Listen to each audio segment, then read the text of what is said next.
Ang Madam President ng TODA o ng Tricycle and Operators Drivers Association na si Terry, kuhang-kuha raw ang itsura at pagsusungit ni Lola ni Dora. Ikaw, ginagawa mo. Alis ka yan. Alis ka rito. Alis! At syempre, meron din siyang Rogelio. Ang tricycle driver na si Christian, para raw si Frankie na GGSS o gwapong-gwapo sa sarili. At dahil sa lahat ng mga tricycle driver dito, si Macho lang ang may dimple, siya na ang binansagang Barangay Bay. Habang ang tambay naman sa terminal na si Jennifer, ang katambal ni Macho, feeling Yaya Dab. Alden, babala. Ay, Ano ba yan? Ano na naman ba yan? Eksena nyo na yan. Hoy, kayo, mga ruehan nyo kayo. Itapin nyo na kaya si Alden na yan.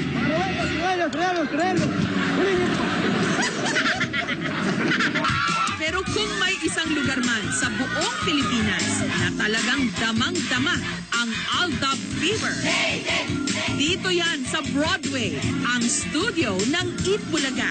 Laksa-laksa ngayon ang mga dumadayong fans. Sila ang papatunay na may forever. Wala makakapigil sa Aldaba Nation kasi dahil sila ang number 1. Wala.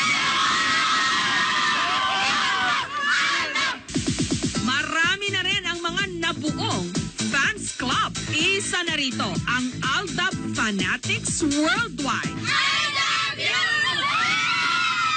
Sa ngayon, may 4,000 miyembro sila. Nag-umpisa po yun nung napanood po namin si Yaya Dab nun. Tapos, aksidente siyang napangiti kay Alden. So, doon na po siya nag-umpisa. Trinay po namin bumuo ng isang fans club. Na-share po ng mga friends po namin. Tapos, nilike nila.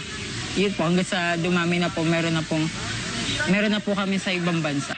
Meron pa silang customized shirts, mugs, tarpaulin, tumblers, at pins. Iba po kasi yung impact ng love team nila. Kasi lahat nakaka-relate. Kahit na matatanda, nakaka-relate sila sa story. Besides po, hindi na po nila kailangan pang umarte as a couple. Kasi pagsamahin pa lang po silang dalawa, nakakakilig na.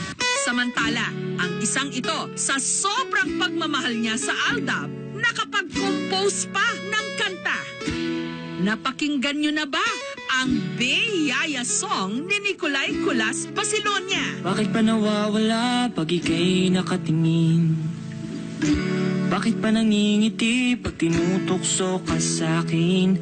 Sabi man ni Lola, dapat din na muna at sa malapitan na hindi pa nakikita. Pero sa puso ko, ika'y biyaya sa'kin, atid ng hangin. Ikaw ang kay tagalintay, kay biyayang bigay ng langit. Ang laman ng bawat awit at laging mukhang bibig. Ikaw ang sangbibot, isang tuba, magsisigawan sa buong bansa, kay biyaya. Well, pag bumawi ko po ngayon sa Aldab, as in, hanggang nasa opisina po ako, umabot na po sa panaginip ko yung fever na to. Pag tinatanong ako po ako, may sakit ka ba? Meron. Aldab fever. Ganun po siya kagrabe sa akin. As in, bawat minuto ng buhay ko ngayon, humingi ako ng update sa Aldab. Kwento pa ni Nicolay, habang siya'y nasa jeep pa uwi sa kanilang bahay sa Cavite, naisipan daw niyang isulat ang kanta na nakumpleto niya sa loob lang ng halos 2 oras. Gusto ko po pag naging fan po ako, as in buong buhay ko, i-dedicate ko na dito, pati yung lahat ng talent ko yun. Kaya sinama ko na dito yung pagsulat ko ng kanta. Pagsisigawan sa buong bansa, ika'y biyaya, bigay ng langit. Paglaman ng bawat awit at laging mukhang bibig. Ikaw ang sanglibot, isang tuwa, pagsisigawan sa buong